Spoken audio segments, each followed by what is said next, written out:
स्वामी जी देखिए, high BP का असर सीधे सीधे किडनी पर भी पड़ रहा है। अब गर्मियों में डिहाइड्रेशन किडनी पर दोहरा दबाव डाल रही है। अब ऐसे में किडनी को कैसे सुरक्षित रखा जाए, उसे कैसे बेहतर जैसी वो है वैसे ही बना के रखा जाए, उसके लिए कैसे उसकी मदद हम कर सकते हैं स्वामी जी? किडनी के लिए 3 चीजें जरूरी है। एक तो मैंने कहा जौ के आटे की रोटी और जौ का दलिया। दूसरा जो है लौकी की सब्जी, ये बेस्ट है किडनी के लिए। और हम जो गोखरू कुलत्थ कासनी इसी का काढ़ा पिलाते हैं। उसमें पीपल नीम के पत्ते भी मिला देते हैं और इससे किडनी एकदम अच्छी हो जाती है।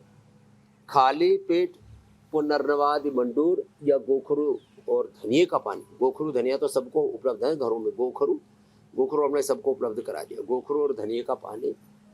और हाँ, खाने के बाद चंद्र प्रभावटी गोक्षरादि गुगल ट्रेडिशनली सब पहले खाया करते थे। अब हमने रीनोग्रिट वटी बना दी है। किसी को प्रोटीन लीकेज है, किसी के किडनी में इन्फ्लेमेशन सूजन है, किसी का क्रिएटिनिन लेवल बढ़ा हुआ है, ये सारे उपद्रव खत्म हो जाते हैं रीनोग्रिट से। और ये पैर की और हाथ की हथेली के बीच में ये पॉइंट दबा देते हैं।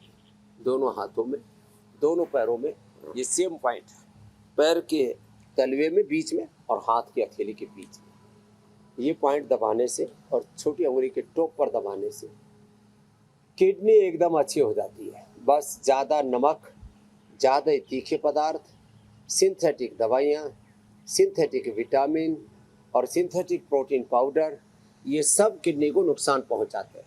और कम पानी पीना, इनसे तो बचना पड़ेगा। रोज कपालभाति करना पड़ेगा। और मैंने ये भी देखा है स्वामी जी, जिन लोगों को डायबिटीज का रोग होता है उनके शरीर से दुर्गंध भी ज्यादा आती है, और जो लोग पानी कम पीते हैं उनके भी शरीर से दुर्गंध आने लगती है। तो इसलिए पानी का असर कितना बड़ा है, इस पर तो हम कितनी बार ही चर्चा कर चुके हैं। स्वामी जी, हम आंखों पर पड़ने वाले असर की भी बात कर लेते हैं। हाई बीपी का असर आंखों की नसों और ब्रेन पर भी होता है। कई बार आंखों में लाल धब्बे बनना, सिर दर्द की परेशानी होना, भारीपन या फिर धुंधला दिखाई देना, ये संकेत मिलते हैं। इन लक्षणों को लोग कब गंभीर माने और नर्वस सिस्टम को शांत रखने के लिए फिर कौन सा योगाभ्यास करें? अनुलोम विलोम, जिनसे बन पाए वो शीर्षासन। और फिर इसमें हम तो आँख में गुलाब जल, आँख में आईग्रिट, सौम्य या शहद भी डालते हैं, गाय का घी, ऐसे ही गाय का घी या महात्रिफलाघृत आँख में डालते हैं। बोलो इसने तो मेरी आँख में घी सा डाल दिया। तो सब अक्षय तर्पण नहीं कर सकते, गाय का घी डाल सकते हैं। गाय का घी, बहुत रूखी सूखी आँखें हैं तो बादाम रोगन भी थोड़ा ठंडा करके डाल देते हैं। गाय का घी नॉर्मल टेम्परेचर वाला डाल देते हैं।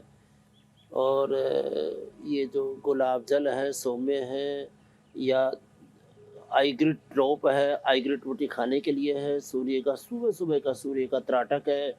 जिनकी ज़्यादा आँखें कमज़ोर हैं तो बंद आँखों से भी त्राटक कर सकते हैं। नंगे पाँव मिट्टी पर चलना। और गाजर अभी थोड़ी उपलब्ध तो होने लगी है हर मौसम में। गाजर का जूस बहुत अच्छा होता है आँखों के लिए, उसमें विटामिन ए से लेकर के आँखों का पूरा पोषण होता है। आंवला बहुत अच्छा होता है आँखों के लिए। आंवला, आंवल के रसायन, तो आईग्रिट रेडीमेड हमने सॉल्यूशन उसका बता दिया। मुँह सुबह उठ करके मुंह में पानी भरना और ठंडे पानी से आंखों पर छींटे मारना, छोटी छोटी बातें। और हाँ, मन को शांत रखना।